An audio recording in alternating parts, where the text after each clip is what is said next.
Welcome to Inside Boxing's Throwdown. My name is Steve Johnson, my co-host Aurelio Martinez. Today we're going to break into a very interesting subject, Aurelio, one that affects all of, especially Colorado and Washington, the state of Colorado and Washington. They recently had a vote where they approved the legalization of recreational marijuana. We're going to have two guests. We're lucky to have two great guests with us that will debate the subject in just a few minutes, but Aurelio and I will just lead you into this conversation. Aurelio? Good, Steve. You know what we're talking about is the legalization of marijuana. I'm not talking about medical use. I'm talking about flat out recreational use of marijuana. Colorado, the first state to legalize marijuana, followed by Washington. Now, Steve, the reason I say the first state is because the vote happened on election day in both states, but because of the time zone, our polls closed before theirs closed. Yes, so Colorado was first, but nonetheless, marijuana has been legalized in both of these states for recreational use. If you're 21 years and over, yes, then you are able to smoke marijuana, ingest marijuana, cookies, doughs, whatever tinctures you want, without having to worry about the local police arresting you for something that's illegal, because it's no longer illegal in these two states. Now, what most of you are probably wondering, how does this deal intertwine with boxing? Well, we found out, as most everyone knows, but for you who are just tuning in and don't know, in Colorado, you are tested for marijuana. And I think most states do. Okay, it's on the list. Marijuana, it's on the list. It's one of the banned substances. Mm-hmm. Okay. Mm-hmm. But strangely enough, why this topic is interesting for us today is because alcohol is not on that list. And every conversation we always have a radio, alcohol and drugs are combined. They're not separated. Ooh, they always Good call point. it alcohol and drugs. Good point. So we're going to debate that, and we'll get into it with ourselves. But just so you understand how this affects, and we're going to get into what our opinions are about how this should be handled here in Colorado. Well, see, now that you mentioned it, it makes a lot of sense. Okay, for the people that are so much against marijuana, okay, now I can understand when it was illegal. Okay, now that it's legal, if you're against marijuana, you have to be against alcohol. Yes. Okay, so if you're against marijuana, I don't want to see you coming home and having a Crown and Coke, or a Budweiser Light, or Coors Silver Bullet, or anything, because now they're one and the same. I mean, as far as the legalization concerns are, 21 and over, it's legal. So, and to be honest with you, you look at the pros and the cons, Steve. I don't know how many hundreds of thousands of deaths are attributed to alcohol-related deaths. Especially in driving. Driving, drunk, whatever. I mean, it's just related to alcohol in itself. And as far as marijuana is, you've got zero. I mean, so let's talk about. Well, I wouldn't go as far as to say zero. No, that's zero. Well, that's a statistic that I don't know that's been followed enough where I would be convinced of that. But I will say this. For most of the people who are anti-marijuana, they like to use the term gateway drug. That marijuana is a gateway drug. I firmly disagree with that. I don't believe that marijuana is a gateway drug. The issues that we're going to get into, are attached to how we deal with our kids with marijuana. And like Radio started off, once again, it is going to be effective starting in, I believe, January 1st of 2014. That you, once again, you have to be 21 years of age. Okay? 21 years of age, just like alcohol. In order to purchase alcohol, you have to be 21 years of age. I think that's a big difference, Radio, for the people that are anti-marijuana being legalized. I think that's what they really have a hard time with, is that, no, we're not condoning having any kids smoking marijuana, just like we don't condone kids drinking alcohol. Exactly. Okay, exactly. so it's the age of 21, which is the legal age of consent all around the country. Yeah. So I think once we get past that barrier, we come to the next barrier, which is, the term gateway drug. Like I said, I don't believe it. Let me go on record in saying that most people our age, we tried in our younger days, we tried alcohol. Mm-hmm. Okay, in our younger days, we smoked a little marijuana. Okay, Mm-hmm. that's where you go. That's called growing up. Absolutely. Okay, and absolutely. you try things and you understand. That that's not for me, or I can have a drink and I'm cool. I can smoke some weed and I'm cool. Those are things that I don't know. Every one of my friends know that I don't smoke and I don't drink, but I do respect the right of those people that smoke and drink because they are of age. Well, I They agree. know right from wrong, and they, once you get of age and you understand right from wrong and how it affects you, then the decision is yours how you want to do it. Exactly. Then it becomes your preference whether you're going to do it. And I think you're absolutely right. I think most people have tried marijuana at some time in their life. I did, and I inhaled. Whether they're in their adolescent years or whenever, but right. Somewhere. And I'm sure there's a few out there that never have tried it, and I'm sure there are out there. Okay? Yeah. You got 40-year-old virgins too. Yeah. Okay. So I mean, I'm just saying the majority. Yes. The majority growing up has been and.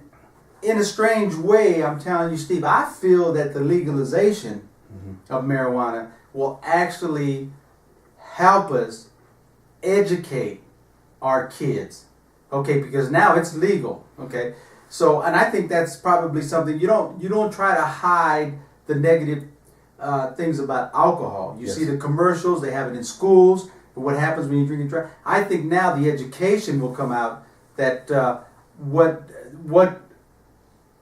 the bad factors can be with using marijuana as a minor. Yes. Okay, number one, it's illegal. Yes. Okay, you get caught, you're going to get thrown in juvenile detention. It's going to go on your record. It's not going to be any good for your education. So I think it's going to open up a doorway so that we can better educate our kids. I would agree. So that they know what they're going to have in their decisions. Because Steve, like you and I have been talking about, you're not going to stop them from trying something out. They either are or they aren't, but you're not going to stop them. You're not going to slap them on the hands and say, no, you're not going to smoke marijuana, because most of them probably already have, just like you're not going to stop your kids growing up and having sex. It's going to happen, That's a form of nature. You can't tell them to not to listen to the signs to their bodies. All you can do is educate them and have them do it carefully, sensitive, and don't do anything stupid. And that's why we have that in the schools now, the sex education, the use of condoms. We're not hiding this from our kids is what I'm getting at. So I think with marijuana, it's going to be the same thing. We're not going to hide it anymore. We're going to put it out in the open and say, this is what can happen, the good, the bad. And I just think it's going to open up an avenue of education for our minors. Well, I agree with you 100%. I've long been a proponent of anytime you tell kids, you can't do that, don't do it, they're going to do it. And the reason I say that is because all of us can relate to this one thing. I think you'll say this is the correct analogy. All of us, when we were growing up, mom and dad told you, don't touch that stove, it's hot. Don't touch that stove, it's hot. We have to touch the stove to find out that it's hot. And then guess what? We don't touch the stove again. That's right. And if you do touch the stove again, you got to prepare what's going to happen for you after that. It's funny. It's funny. I told you the story before. When I was in high school, I'm driving my '57 Chevy, and I got a load of girls and guys in the car. We're driving during lunch, and all of a sudden, a policeman, cop pulls behind me, and I look in the mirror, and the first thing I say out of my mouth is I say, "No one look back. There's a cop behind me." And what happens? Every head turns. So sure enough, here come the light. So now, we're just we're making light of this, and we all know it's a serious subject. But like I said, for those of us who are adults now, we have tried different things. You try it and you understand in your own mind whether it's something that you like, and second of all, if it's something that you can handle. And you go on from there. And My number one concern is that for us as adults who want who kids look up to us as role models, Yep. and look at us, that they always understand, what this conversation is about. I And the agree. conversation, and that's why I agree with you 100% really on education, because we should all be able to tell kids, look, I tried this when I was growing up, like you said, not hiding it. I tried this and it wasn't for me. I know you're probably going to try it, and I hope it's not for you. But if it does, we want to make sure that you understand, what it could possibly lead to. And you're responsible, just like you're responsible with alcohol. You've got to be responsible. That's right. This I think this gives even us as adults an alternative. Okay, so instead of buying that 6-pack and getting drunk, now you have an alternative to smoking a little bit of marijuana. Okay, it may be in your favor. Maybe it's your pastime a little better. See, what I'm getting at is the opposition, the people that are completely against the legalization of marijuana. Okay, they see marijuana users as all stoners. Automatically, if you smoke marijuana, you're a stoner. Mm-hmm. They don't. That's just like saying everyone that drinks a beer is a drunk. Correct. Okay? No. You're going to have the business people that come home from a hard day's work that just want to relax, that maybe might just take 1 or 2 puffs from a thing and that's it, and then just relax and go about their business. Okay? Believe it or not, there's going to be people that are going to be doing that, and there's nothing wrong with that. Not everyone will be a stoner. Not everyone that smokes marijuana is a stoner. I mean, sure you have them. Mm-hmm. But you got drunks. You got one guy that'll drink a beer and he can't stop drinking until he passes out. He's a drunk. Let's move to the what is this segment of Inside Boxing Throwdown is about. It's about specifically how it should be dealt with here in Colorado with the Colorado boxers. And we're talking about professional Athletes, boxers right. Mm-hmm. that are tested for marijuana before fights.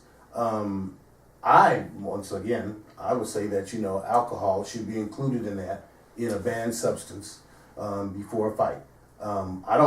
I know that there are, we both know there are certain athletes that say, it's relaxing to me. I mean, if that's relaxing to them, that's okay. But my contention, and it might be the same as yours, I don't know. Aurelio and I haven't debated this, but if it's on the list, okay, it's on the list. That's just the way I look at it. If it's on the list, it's on the list. My thing is that, like I started off the conversation with, alcohol and drugs are attached at the hip. Like everything that we see, from the medical side of the industry, they attach those two at the hip. So, like you said, nationwide, no testing for alcohol, but test for marijuana and drugs. Right. Okay. Right. I think if you're gonna do that, when you talk about, when we go back to years from when we were kids, when they started this war on drugs, they didn't say, oh no, the war is just on drugs, not alcohol. Well, They said drugs and alcohol, but alcohol was still legal. Exactly. So see, we have my opinion on that is very cut and dry.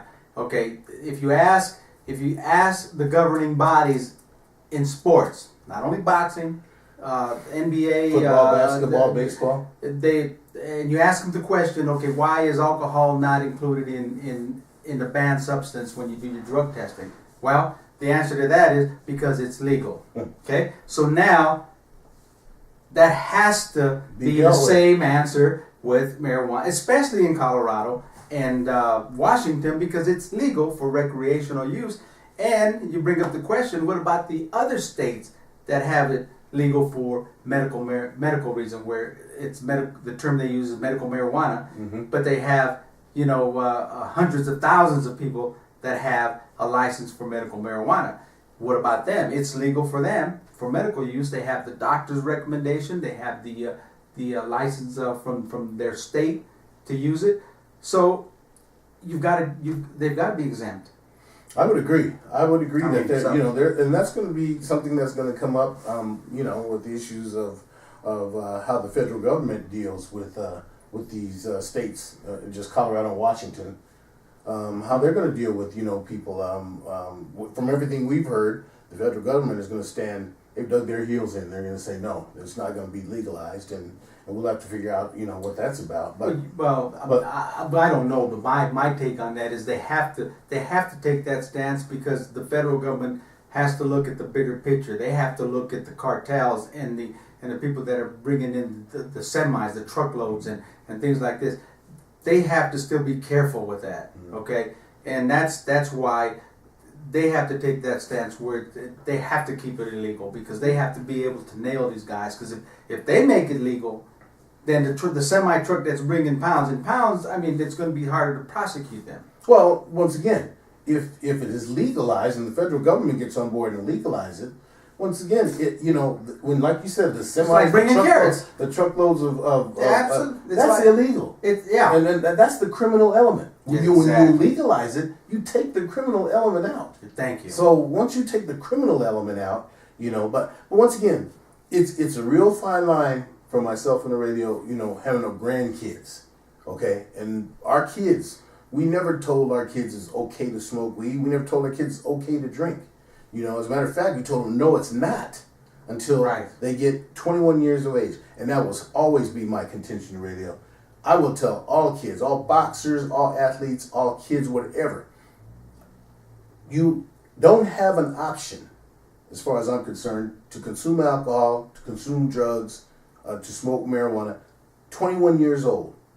That's the legal age of consent. When you get that age, then you can do what you want. By that time, like you said earlier, the education will have them squared away. By the time they get 21 years old, then they can make an educated position, have an educated position on what they want to do, what they can. And chances are they've tried it. I mean, how many teenagers do you think have tried alcohol before they get to 21? Quite a big percentage. I'll tell you this. Let me say this, and then we'll move on. We'll get ready to introduce our guest. But I will say this.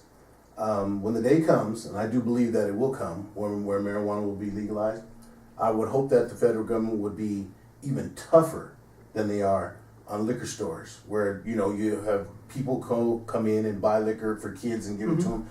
I hope that they'll be tough, just as tough, if not tougher, on the dispensaries that are able to sell, and then find someone that's buying it and giving it to kids, or the dispensary is not getting the proper identification for kids and they're under the age of 21. I say shut them down immediately. I think that should happen to liquor stores. There's always going to be enforcement. Yes. Trust me, and I think I agree with you. There's going to be enforcement. So. Yes. Okay. Good. So on that, I'm going to back out and I'm going to let Radio and our two guests. One is a local fan favorite of ours, light welterweight. Former WBC champion Rob Red Hot Frankel, and then our boy Chris Morris from Rocky Mountain Boxing. These two guys have different opinions of it, and we're going to let them debate back and forth because you can hear from us anytime what we think. That's right. And so stay tuned. We'll be right back with our guest. Okay. Hi, welcome back to Inside Boxing's Throwdown. I'm Aurelio Martinez.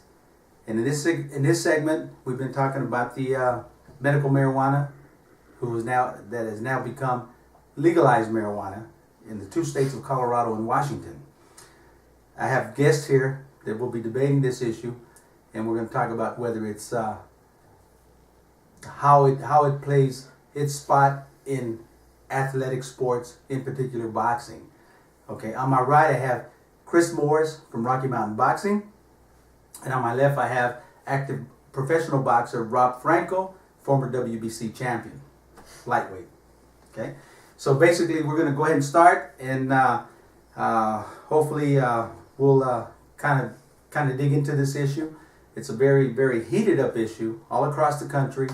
Now it's starting to get a lot of eyes are opening all across the world, just basically because we've got a drug, you might say, that has cannabis, and it's legal in 2 of the states in the Union of the United States of America. So, and it's also legal as a medical marijuana use in various other states. So, has the time come for marijuana to be acknowledged as a medical enhancing product? Is it time for it to be used as a recreational use? That's what we're here to talk about. So, what I'm going to do, Chris and Rob, I'm going to go ahead and ask some questions, and both of you guys will be able to answer it. give us your views on how you feel about the question, and then we'll go ahead and open it up for debate.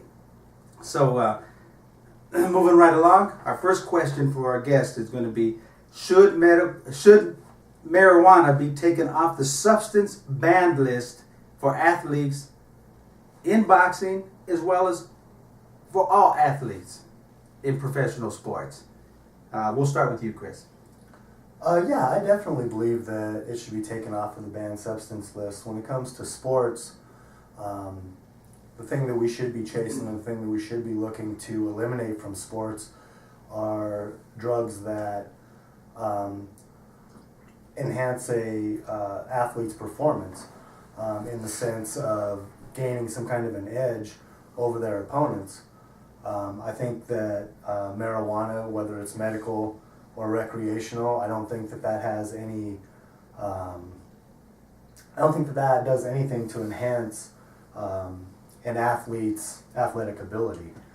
If we're speaking about athletics, then there's plenty of other drugs that we should be trying to eliminate from the sport, rather than a substance that's as benign as marijuana. Okay, good. Rob, same question. I disagree. I believe that it should be kept on the list for a ban from sports of any kind. Not because it's an enhancer. I think because I think we hold our fighters to a higher level as far as drugs and stuff like that. And just to be clear on my stance with medical marijuana, I'm really not against it.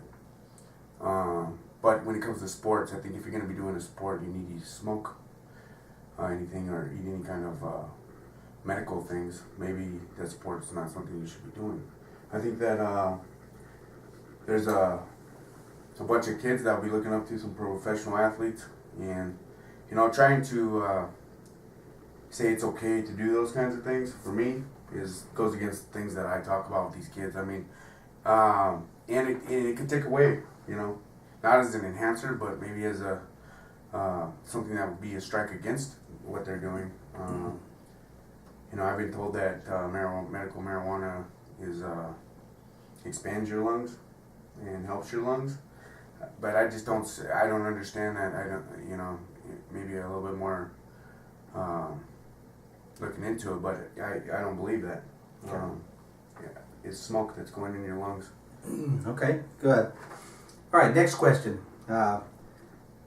In Colorado and Washington, where they just recently voted to legalize marijuana for recreational use, not medical, but for recreational use, I'd say means like you would use alcohol. It's a recreational usage.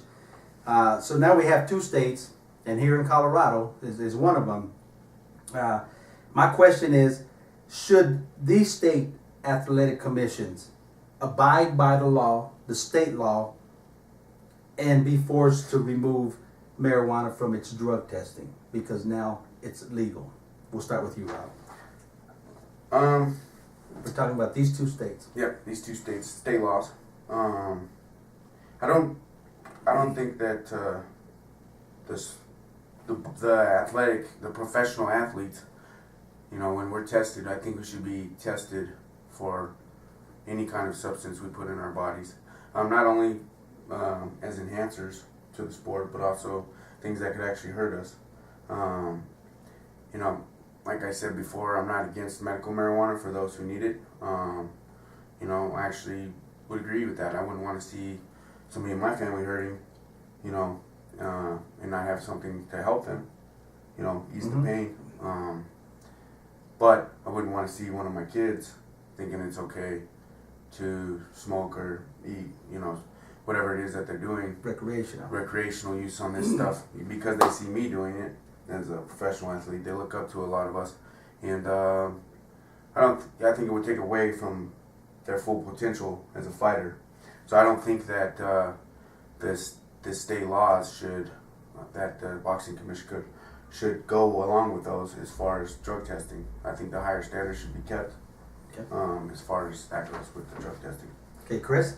On that one, I kind of tend to agree with Rob to a degree. I think that it's something that should be uniform across the board. I don't know if you can single out two states. There are states that have their own sets of rules when it comes to different aspects of boxing. One of the debates that has been was hot a while back was about same-day weigh-ins, because you have these guys that are shrinking down so much to make weight and such. In Pennsylvania, they have to weigh in the day of the fight. Things along those lines. But if you look at that, how many big professional championship fights do you see in Pennsylvania anymore? You don't see them, and that's a lot of the reason, because they're not following the national protocol. Along these lines, again, I don't think that marijuana or medical marijuana does anything to enhance an athlete, but at the same time, if you're bringing fighters in from Florida to fight in Colorado, then I think that those fighters should be on the same playing field. Just because this fighter is from Colorado and Colorado has legalized it for recreational use, I don't think that he should be able to I don't think that he should necessarily be able to use it, and then a guy who comes from somewhere else isn't able to use it. Kind of a, well, it's kind of a double-edged sword there, but I think that if anything is going to be done, I think it should be done across the board. Not, I think in singling out individual states that have passed these laws, I think that could be a recipe for disaster. Okay.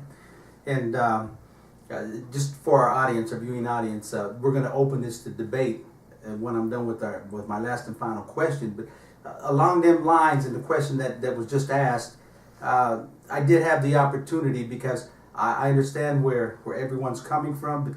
But what sets Washington and Colorado apart is it's legal. It's legal. Now let's not even talk about boxing. Let's talk about football or baseball or basketball. And we have the visiting team coming into Colorado, okay? It's legal here. So they can't get fined, legal through the law, not through their organization, through the law. It's legal for them to smoke marijuana for recreational use, as it is, and they can take a drink of, have a shot of Crown or Hennessy, or have a couple of Budweiser beers. So there we get into a state where we get into an issue where it's legal here in Colorado. I had the opportunity to call, because I knew we were going to talk about this, and I did call several commissions. Some didn't respond, but I did get a chance to talk with Joseph Mason here in Colorado, and I posed that question to him. And basically, his response was very simple. He says, Aurelio, as long as marijuana is on the banned substance list, they'll continue to test for it. He says it doesn't mean that it won't change in the future, but his opinion is whether it's legal in the state or it's not legal, as long as it remains on the banned substance list, the commission will continue to test for marijuana, and of course act accordingly if someone tests positive for that. Okay. I also had a chance to talk with Keith from the Las Vegas, Nevada Commission. Okay.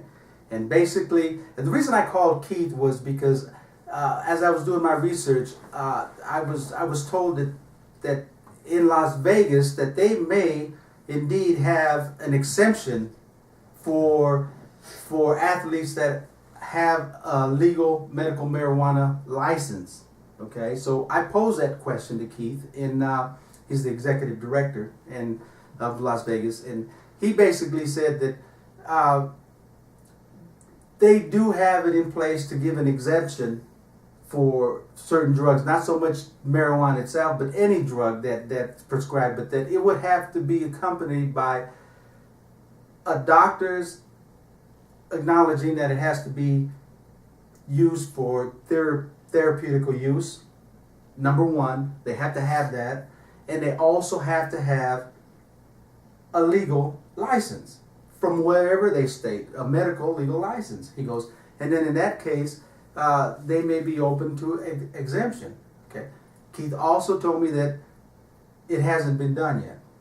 So he could not give me a single example of where it's been exempt. So that's coming from two commissions, and so obviously it is an issue that we want to talk about, and I know that everyone out there has their opinion on the fact. So let me move on, and we'll get to our third and final question before we open this up to debate.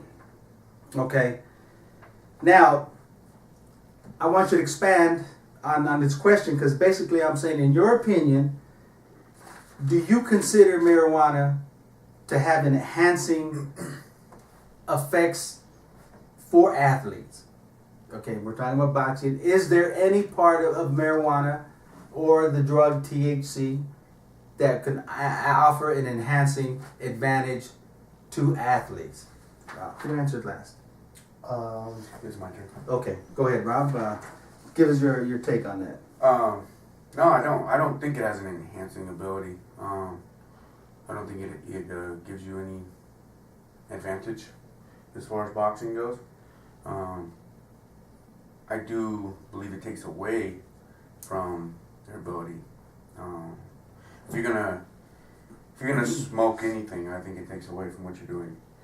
Whereas, if you're gonna put a needle in your arm for steroids or take any kind of stuff like that, I think that's an enhancer, right? But I think it also could take away too.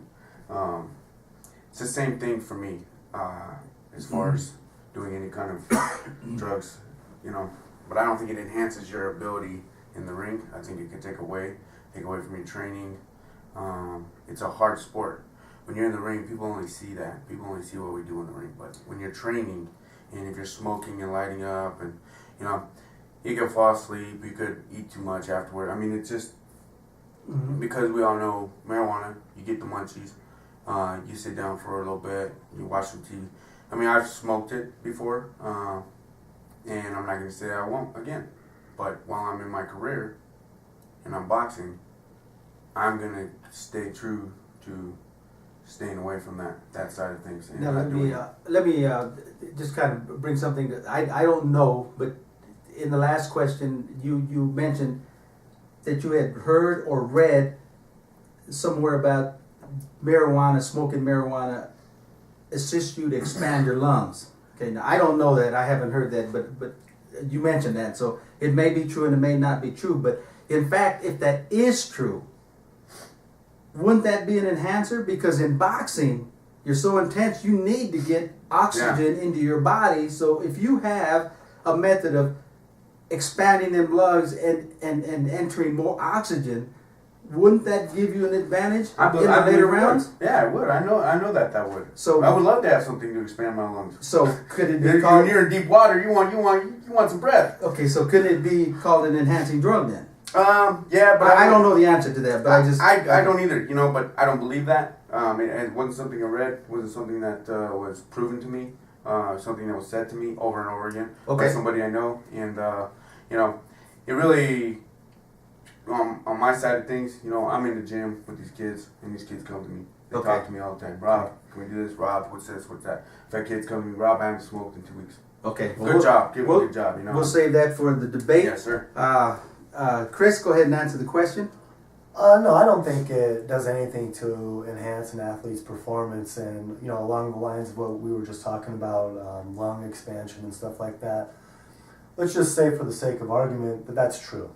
Let's say if you smoke marijuana or use edible products or something like that, somehow that does give you lung expansion and help you in that way. Well, are we going to go ahead and outlaw hyperbaric chambers as well? Are we going to not allow, if somebody wants to bring an oxygen tank to the gym and they want to use oxygen between rounds when they're sparring, are we going to take that out too? I mean, I guess what's the difference there, really? Well, you bring a good point, because in some states, do they not allow oxygen in the corner? Or they were debating that issue at one time? I don't know about that. I was speaking more along the lines of in training. Okay. But anything that you do in training to enhance yourself, there's a lot of things that people do that. Well, you make a good point because football players, Sure. baseball players, Baseball. they have oxygen on the Yes, they do. sideline, and if they don't consider that an enhancer, then maybe it's not. We don't know, but it's open for debate. What's Sure. funny about that is that it's not. I don't think it's an enhancer. I think it's a medical thing. You know, what goes along with the lines what you're all about. The For medical. asthmatic. Yeah, I mean, it's for people who are really having a problem breathing when they're just got done exerting themselves really hard on the field or whatever. Sure. They need that. Okay. And so they have it there for probably medical reasons. Well, I can obviously, see that. obviously, A safety concern? Yeah. it's a fact that marijuana has medical values. Okay, I don't think anyone's arguing that. No. It's just now that the real world has come to grips that this is a plant that has medical value to the human being, and it's not like an LSD or an acid or a PED or something. It actually truly has a medical value, but of course now we're talking about marijuana in sports, okay, and sports. You make a good point. I think maybe I want to use Julio Cesar Chavez as an example in his last fight. Okay, number one, he couldn't make weight. Okay, sometimes you think a guy trains hard and why can't he make weight all his life? His dad was one of the best, one of the greatest fighters. He should pretty much know the sport, but he doesn't make weight. And then after the fight, he tests positive for marijuana. Okay, so after it was known that he tested positive for marijuana, well, could it be that maybe that's why he had such a slow start and didn't start fighting till the last round? I don't know, but these are all questions. These I are have my all, thoughts on that. but these are all questions that we have, and you know, I want to also bring out a point before we get into the debate is that I don't know of any states or any other sport, including boxing, that would test for alcohol. I mean, do you guys know of anyone that tests? So if you can basically have a beer or a glass of wine or something with your dinner, you make way and you go have dinner, and there's nothing to stop you from doing that, and there's nothing to test you to show that you had alcohol in your system. So shouldn't that be I'm asking the audience out there, shouldn't that be the same standard for marijuana, especially in states where it's legalized, not only for recreational use, but importantly, but also for medical use, okay? So with that, we'll take a real quick break, and then we'll come back and we'll start our debate on the pros and the cons of marijuana and boxing. Stay tuned. Welcome back to Inside Boxing.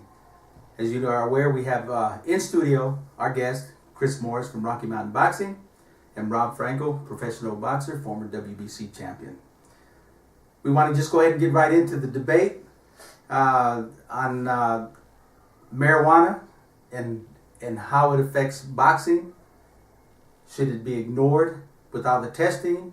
Should it be treated just as alcohol is, basically ignored when it comes to the athletes? We're talking about boxing, but this actually affects all sports, you know, because now we're talking about a drug that has become legal for recreational use in 2 states, Colorado and Washington, and a whole number of other states that have it legal for medical marijuana usage. So with that, guys, Chris, we're going to go ahead and open this up to debate, and we just want you to bring out your points and how you feel about the issue, and then we'll just debate back and forth. So, Chris, you can start, and this is a debate, so it didn't like take a number. Just let's talk about this whole thing, okay? Okay. Well, my take is that it's not a performance-enhancing drug. When we're talking about sports, what people do in their personal lives, I believe, is their own business. Now, when it comes to how that affects the sport that they're in, the sport that they represent, then we're talking about a different ballgame. But with it not being, you know, we both agreed pretty much that it's not going to enhance anyone's performance. We touched upon Julio Cesar Chavez.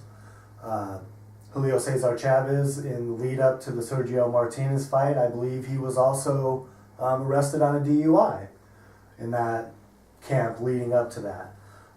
Then he also tests positive for marijuana. Now, my personal feeling is that Chavez Jr. was working built-in excuses into the probability of him losing that fight. Additionally, like you said, he had trouble making weight. Now, didn't he actually run out of a previous fight so that he wouldn't have to take a test? Well, no, what I happened? mean, I never saw. I never yeah, one his last fight he was tested, but I'm talking about the fight before that. He didn't get tested, so he actually scurried out, and they just didn't test him. Well, sure. Top Rank, what Top Rank did is he tested positive in Nevada. If you look at Chavez's career, after he tested positive in Nevada, he just didn't fight in Nevada anymore. His next fights were in Texas. I think the boxing community knows how lax Texas is when it comes to drug testing. They somehow forgot to get the samples from Chavez Jr. on time, and he got a free pass. Chavez Jr. also, like I said, he hadn't fought in Nevada until the Martinez fight because they let it all blow over, let his suspensions and all of that go by the wayside. I'm not even sure if he, I don't even sure if he reapplied to be licensed in Nevada because Top Rank would be able to work around that problem, which, along those lines, we're going back to the national level. Why is he not allowed to fight in Nevada, but he can fight in California? He can fight in Texas. It's those kind of along those same lines to me.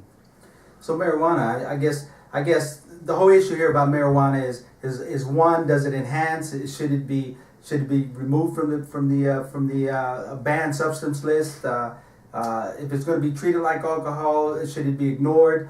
Obviously. One thing that I see, give me your take, is I can see very well where it can be used to calm the anxiety down. Now, in boxing, and I don't care what box you're talking about, before a fight, you always get the butterflies. You always get nervous. It's just a natural reaction. So if I can smoke and take a couple of tokes of marijuana and calm that all down, isn't that going to help me? I really don't think so. It might help you, but it's not going to help you in your fight. I believe, that, when kids ask me, I had people ask me all the time how I get over the nerves. These big fights, they take some big fights sometimes, and I get nervous. And you get nervous, especially when you're the underdog and you know that the whole crowd is against you. So the last thing on my mind would be is to take a toke. I would not want to do that. And then I'm not going to see the punches coming, in my mind. Well, you may not feel them either. I may not feel them. But my goal, you guys know that I fight to win. Mm-hmm. When I come to fight, I fight to win, no matter who it is. Absolutely. I never lay down for anybody. And these kids ask me that, and it's something that I've always said to them that I learned through my own career. When I'm nervous and I have these butterflies in my stomach, and it's been my thing for these kids. I don't let the butterflies go up into my head and get in my head and make me crazy. Mm-hmm. They make me, lose track of what I'm doing. I let those butterflies go in my heart. That's what I tell them. And it's kind of a pep talk kind of thing for them, Take those butterflies, go in my heart, and let it push my heart, And it seems to work for me. I get in the ring and fight top fighters, good fighters. Even when it's not top fighters, sometimes the biggest nervousness is when you get in there with somebody that's not all that good. When you're expected to win. And you're expected to win, the whole crowd is on your side, and Okay, so that's your take. Let's say your opponent has a different take. Let's say your opponent prefers to have a toke of marijuana. Why would you be against that? I would be. I want his best. I want his best. And I think that it would take, when I fight somebody, I want to fight. Like I said, when I fight the guys that I'm supposed to beat, I still want their best. My last fight, Daniel Calzada, he was supposed to, give me a better fight than he did. In my opinion, I thought it should have been a better fight for him. Maybe he's been smoking. I don't know. I'm not sure if he does or not. I've heard things about him before that he does. I don't think he brought his best game, and I don't think that any fighter that would smoke before or during training camp before a fight would bring their best. Okay, so Let me pose this question to you, Rob. Say that you are, say that you're getting ready to take the biggest fight of your career. You go through weigh-ins, everything's set, you're ready to fight, and the local commission comes to you and your team and says, hey, the guy that you're fighting tested positive for marijuana. We think we're going to go ahead and cancel this fight. Do you cancel that fight? Good question. Now it's about money, right? To a degree. To a degree. The way that question comes across to me. Yeah, it's a loaded question, no doubt. Let's say that you're getting ready to fight Daniel Calzada. Okay. All these people have bought tickets. All these people are here to see you. They come to you before the fight and they say, Rob, he tested positive for marijuana. We're going to go ahead and cancel this. And if you had a say into it, kind of like the weight issue. Guy comes in overweight, hey, we'll give him a little money. Well, if they came to you and said, okay, he's going to give you 20% of his purse to let the fight go on, would you allow the fight to go on, or would you disappoint all of those fans and not take the fight based on the principle that this guy was doing something that is technically illegal? Good question. For me, I think you know what? I probably would fight him. And I can agree with that. I'd be totally against it, and I'd probably dog him a lot about the marijuana. I'd probably dog him, hey, you can't be doing that, But hey, tickets have been sold. I have this many people that are counting on me to fight, that are coming to the fight. see now here, That's a On big. the flip side of that now, and this is, to me, this is very close to home for you, Rob.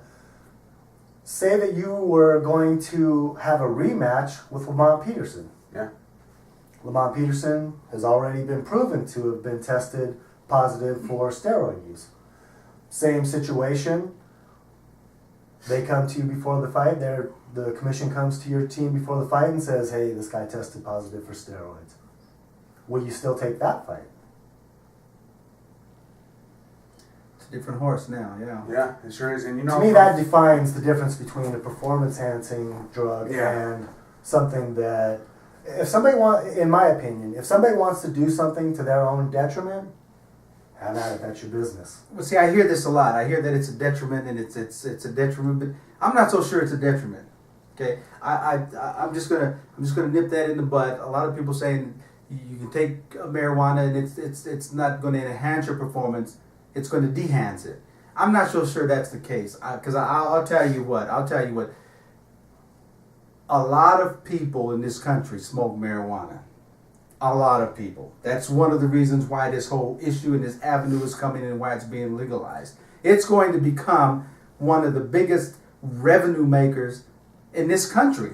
As a matter of fact, take Colorado here, with it passing for recreational use, and I'm not sure on the numbers, Chris or Rob, you might know me, but if I'm not mistaken, it's like $30 million off of that will go to the schools in annually or something like that? The first $40 million of tax revenue is earmarked for schools. Okay, so and obviously, things along those lines. obviously people are doing that, and I know friends that do it, and they go to work and they function, and they're not at a disadvantage. They're not sleeping on the job. They're actually doing a very good job. So I'm not so sure I buy into that. It's going to de-hance a performance. Well, okay, maybe not sitting at a desk or anything like that. But I mean, when you're really working in there, you're throwing punches and you're fighting and doing all that. I mean, I don't think it is going to take away from them.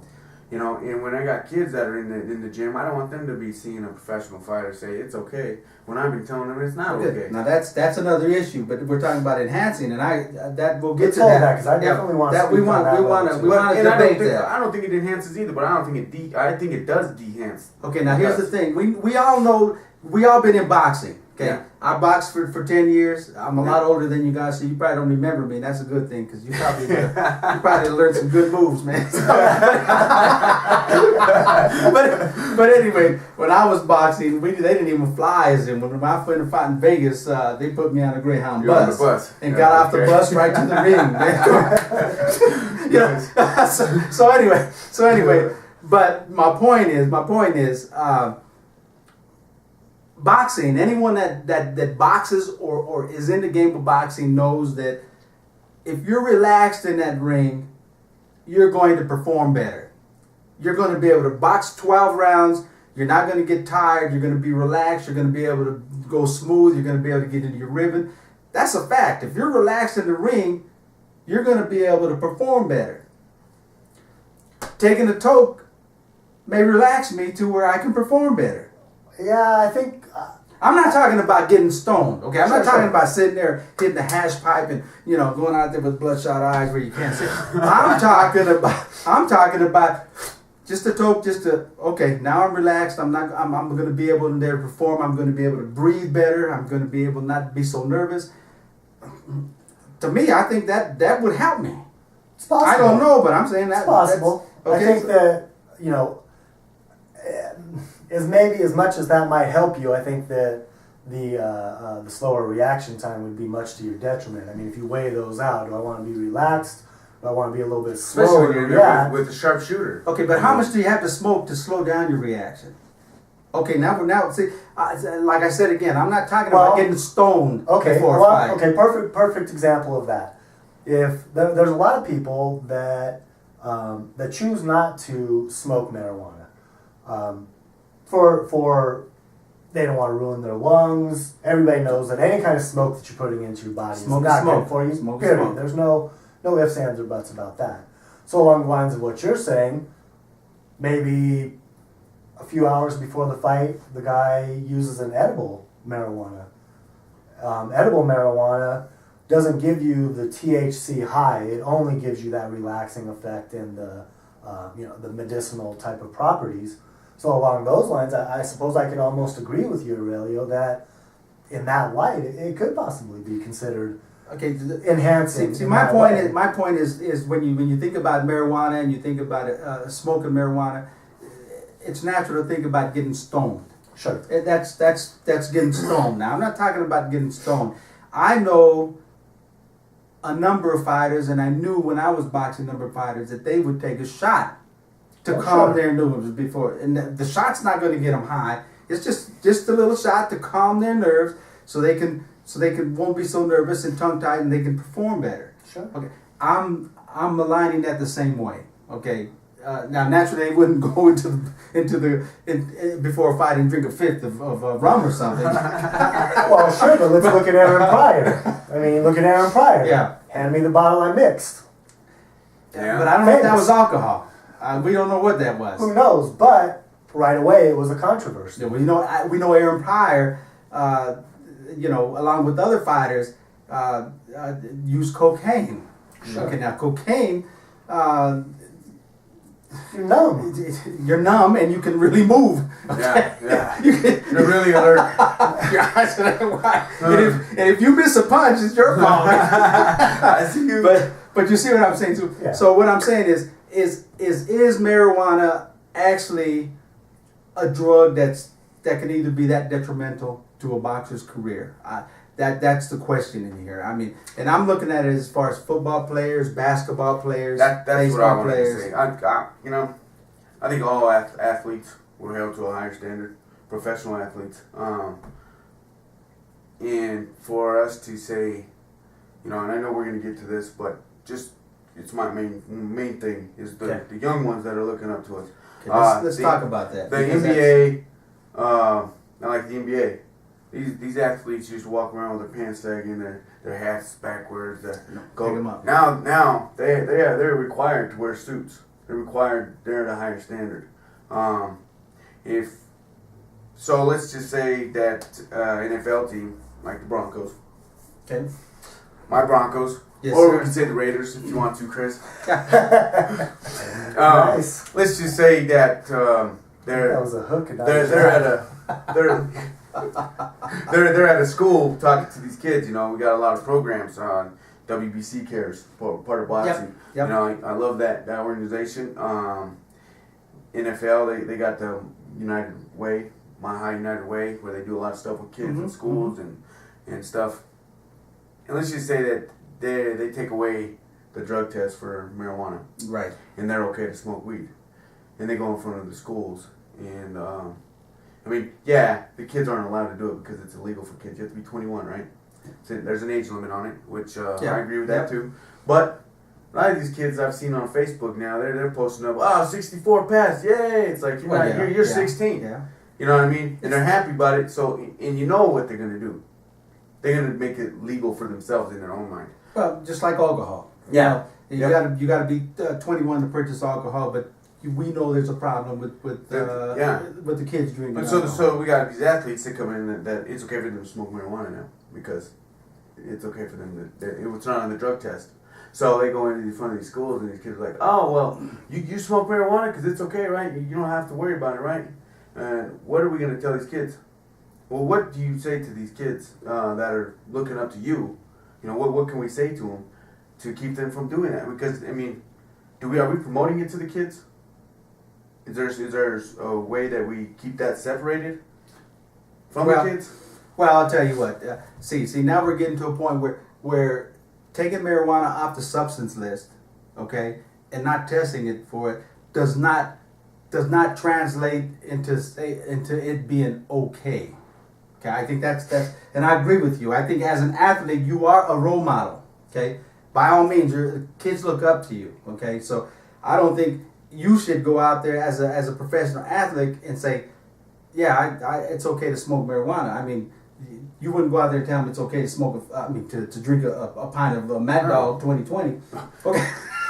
Not especially like okay. that. So what I'm saying is, if it's taken off the substance list, which it may rightfully be so because of the legalization and all that good stuff, if it's taken out, then it becomes invisible. So why would it be out there? The kids. Why would the kids say, okay, well, this guy smokes, Michael Jordan smokes, because nobody will know what he does unless he comes out and says, hey, I smoke marijuana and I think it's okay, and you know that, then he should be fired if he does that. Well, so it's transparent. It never comes out because now there's no test to say, okay, so and so athlete tested positive for marijuana, so now the whole world knows.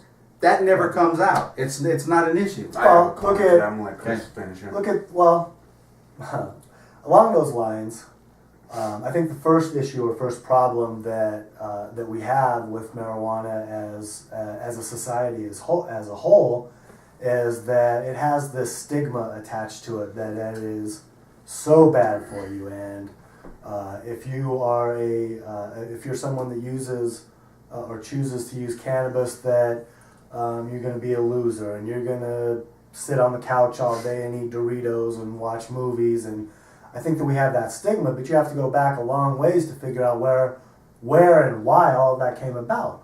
Originally, it was cannabis, but you had wealthy men who owned paper mills who made their money on timber.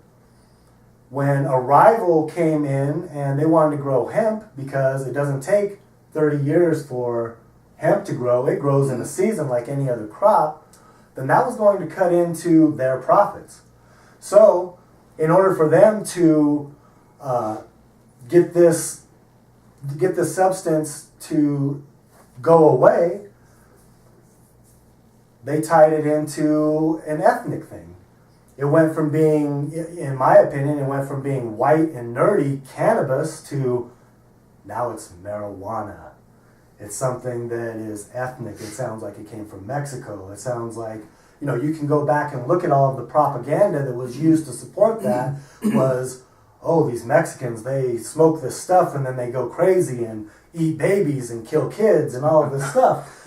And then they further push that to the black community. Oh, these black people, they use this drug and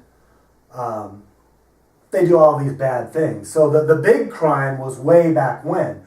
I was raised in the 80s, so I came up on Reaganomics and the Just Say No campaign. It took a long time because I was all about that. I had the exact same stance that many people have about marijuana because it was ingrained into me. It was brought to me in that sense. So when I got older and I began to look into it myself, it took a lot for me to see that, hey, this isn't what I've been told. This big thing that I've been told isn't really how things are. I've lived with a functioning alcoholic. My stepmother was a functioning alcoholic. I had a roommate who, if you want to say functioning pothead, I guess, or a functioning cannabis user. Believe me, I would much rather be around the cannabis user than the alcohol abuser, or abuser, user, however you want to use those terms. Well, keeping that in that sense, Chris, any substance could be abused, Sure. including marijuana. Now, Oh, yeah. by this being legalized, are we opening the door to abuse, just like alcohol? I mean, right now, when it was illegal, naturally it was behind the door. Now that it's illegal for recreational use, it can be abused. Okay, and just like any drug or alcohol, it can be abused, and most likely that side of it's going to come out because it's been illegal, so that side hasn't come out. So now, what are we going to see in the future, in 5 years? Are we going to see a big abuse, a AA Alcoholics Anonymous, like Marijuana Anonymous or cannabis? I mean, but let's be real about this. It's a drug, okay? It's got THC, which is well, I shouldn't say it is because I don't know, but I think it's classified as a hallucinogen, isn't it? No, it's still I don't know. the biggest issue with the legalization and the problem between the states and the feds is that they still want to keep it on the Schedule 1 drug list, which includes things like LSD. Things that have absolutely no medical benefit are on this Schedule 1 list, and they continue to keep marijuana on that list, even though it's been proven time and time again that there are medical qualities to it. I mean, you look at something like cocaine that's not on that Schedule 1 list because it is used in hospitals and things along those lines. It's a medical. It has medical value. I think cannabis should be treated along those same lines. But one thing I want to say about cannabis is we keep referring to it as a drug, and in my eyes, that is along those lines of the Just Say No and the things that have been pushed onto us for so long. But your body has a cannabinoid system. Mm-hmm. Your body has cannabinoid receptors. There's no other place the cannabinoids come from except cannabis. Your body doesn't have receptors for aspirin.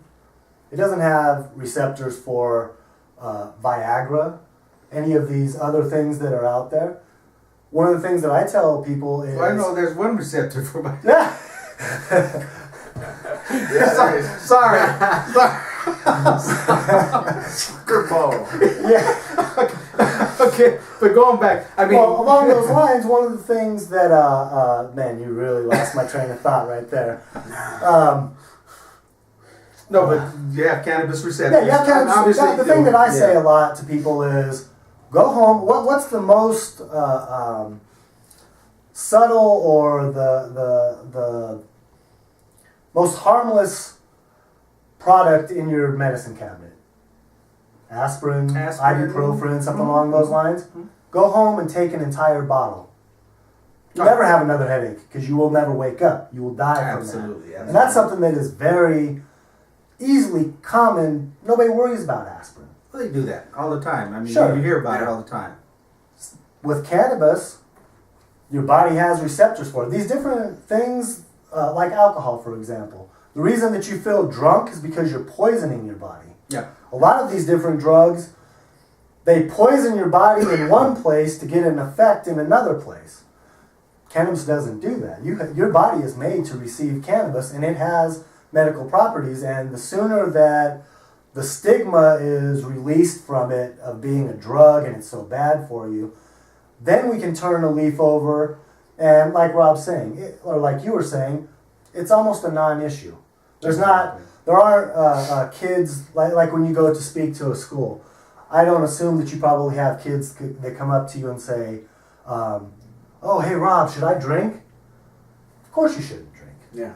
But you probably don't hear that because alcohol is okay in society's perception. So the first, in my opinion, the first thing that has to change is society's perception. Then it almost becomes a non-issue. People are going to abuse different things no matter what, but that's up to individual peoples. You cannot, in my opinion, blame the substance for the abuse.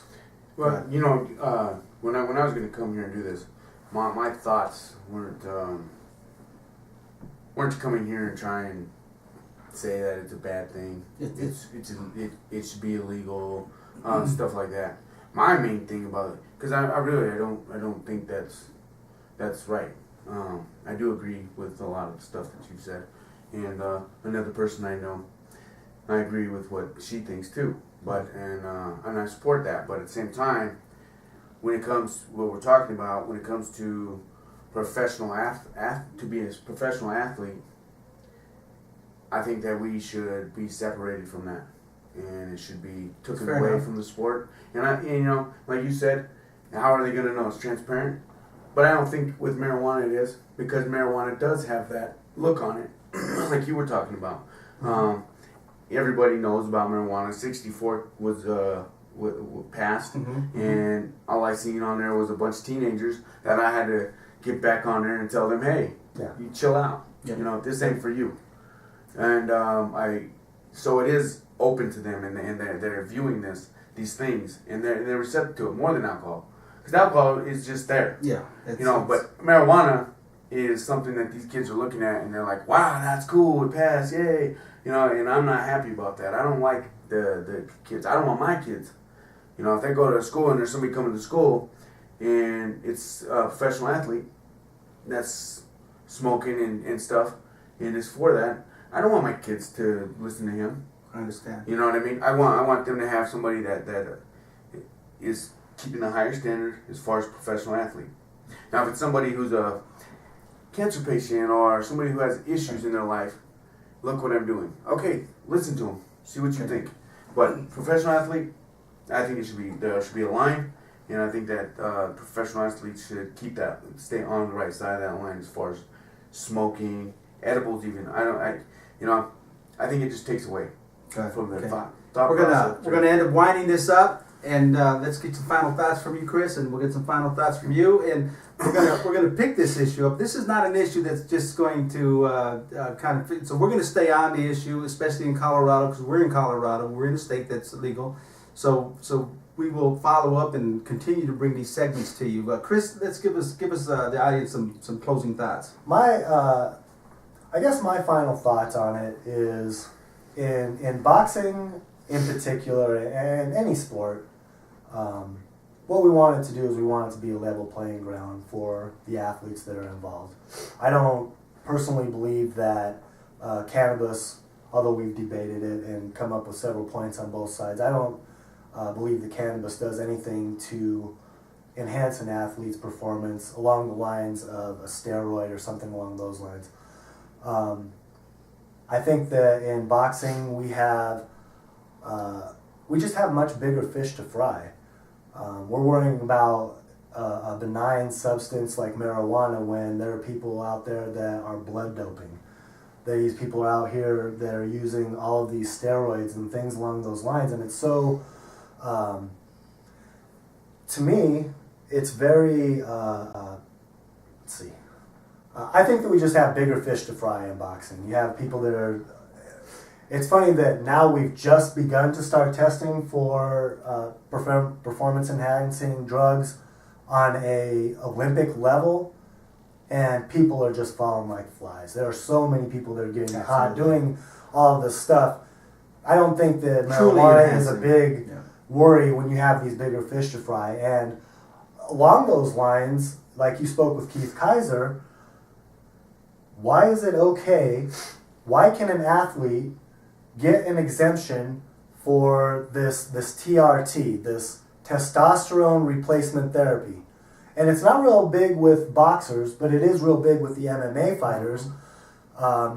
These guys go and they get a doctor's note that says this guy is 35 years old, his testosterone level should be at this level. It's not. So we're going to supplement him with testosterone. We're going to give him steroids to get his level up to where it should be. But we're going to worry about marijuana. Yeah. Let's worry about the things that put a fighter's life in jeopardy. I mean, you figure when you go into that ring, you don't know if you're going to come out or not. I don't think that marijuana will ever play a role in whether you come out of a fight okay or not. I think that performance-enhancing drugs do put that into question, and that's where our focus should be, and not on marijuana. Okay, good. Rob, some final thoughts? I disagree with a few things that you said as far as there being problems, after or making it out of the ring. Marijuana, like we said, does relax you. What's too much, what's not too much, as far as being relaxed. And my main point for all this is I'm not against medical marijuana in any way. I love the fact that there's something out there for people that can help them. And but for me, it's about the kids, and where do we draw the line for the kids that are looking up to us in the gyms. Okay. The football players, the baseball players, the basketball players, and for me, professional boxers that are, I know a few fighters that do smoke, and where have they gone in their career? There's no career. I think it's for me too. For me, it was, and I'm not trying to touch any nerves here, but it was the gateway for me. Yep. It put me around a bunch of people that were doing other things. It was the start to other things in my life. And the reason I didn't touch on gateway too much is because it's not a big issue for a lot of people. Yeah. For me, it was. So for me, it's about the kids and what they see from us as athletes, professional athletes, and where they're going. Because as you guys know, I do a lot of stuff with these kids in the community. Yeah. Talk to a lot of kids, and it's kind of a spit in my face if they did make it okay for fighters to do that. It's kind of a spit in my face and a few other people that I know, and also the kids. I think the kids need to see some very, very strong people who don't need anything. Whether it's an enhancer or something to relax you. You got yourself. You got what you did in the gym. It's your choice. That's your What sport. you did in the gym should be your drug. It is my drug. When I train really hard and I go to a fight, that's my high. I'm high and I feel good. I'm high on life. I'm high on what I did in the gym, and whoever I'm fighting is in trouble. Yep. Whether they're good or not, they better bring their best. Okay. And that's on the other side of things. What we talked about. If they're smoking, Right. they're not gonna bring their best if they're smoking in my eyes. Yeah. So they better bring their best, because I know what I did in the gym, and these kids are gonna see that. And these kids see it, and if I'm going to the gym, like, hey, what's up? I'm about to spar, I'm relaxed, real cool. They're gonna be like, oh, well, who's to say they're not gonna go home and be like, Rob does it. Yeah. I need to do this, and then they're breaking the law. Actually, Yeah, they're under. they're not 18 21. minors. You have to. So then we're setting them up for other problems legally. So in my eyes, I think that there should be a real strong line set up. Just like with alcohol, I think alcohol should have stronger values for our kids. And I think there should be stronger points for the kids to see.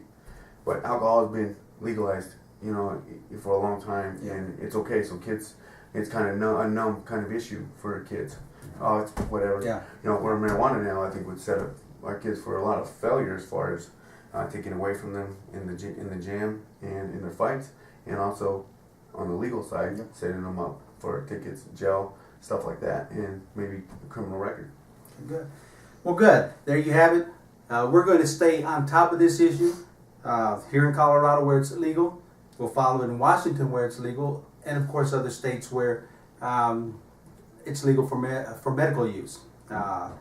We'll also follow it in areas like the Las Vegas, New Jersey, and see how they take this very interesting issue because by all means, I don't see it very far where there's actually going to be some legal actions against some of these commissions when and if a fighter is suspended or reprimanded or fined because he tests positive for a legal substance. So we'll have to stay on this issue.